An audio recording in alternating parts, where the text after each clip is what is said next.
दसरा मेळाव्यासाठी शिंदे सेनेची बैठक होणार आहे। वांद्रेतील रंगशारदात ही बैठक होणार आहे। तर आपण पाहतोय दसरा मेळाव्याच्या पार्श्वभूमीवर ही बैठक थोड्याच वेळात सुरू होणार आहे। या बैठकीसाठी उपमुख्यमंत्री एकनाथ शिंदे दाखल झाल्याची देखील माहिती मिळते। तर नेते पदाधिकाऱ्यांना एकनाथ शिंदे मार्गदर्शन करणार आहेत। याविषयी अधिक माहिती देण्यासाठी आपले प्रतिनिधी सूरज मसूरकर आपल्या सोबत जोडले गेलेत। सूरज, आपण पाहतोय दसरा मेळाव्याच्या पार्श्वभूमीवर शिंदे सेनेची बैठक सुरू होते। तर काही कारणास्तव सूरज यांच्यासोबत आपला संपर्क होऊ शकलेला नाहीये। आपण पाहतोय आत्ताची महत्त्वाची अपडेट ती म्हणजे दसरा मेळाव्यासाठी शिंदे सेनेची बैठक थोड्याच वेळात सुरू होणार आहे।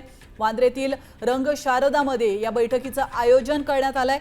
तर या बैठकीसाठी उपमुख्यमंत्री एकनाथ शिंदे हे पोहोचल्याचं आताच्या एक्सक्लुझिव्ह दृश्यांच्या माध्यमातून आपण पाहू शकतो। तर त्यांच्या नेत्यांना पदाधिकाऱ्यांना ते काय मार्गदर्शन करतात, दसरा मेळाव्याच्या पार्श्वभूमीवर कुठल्या विषयावर चर्चा केली जाते हे पाहणं अत्यंत महत्त्वाचं असणार आहे। आता isakal.com आहे देशातील नंबर 1 ची मराठी न्यूज वेबसाईट। प्रत्येक अपडेटसाठी isakal.com ला नक्की भेट द्या।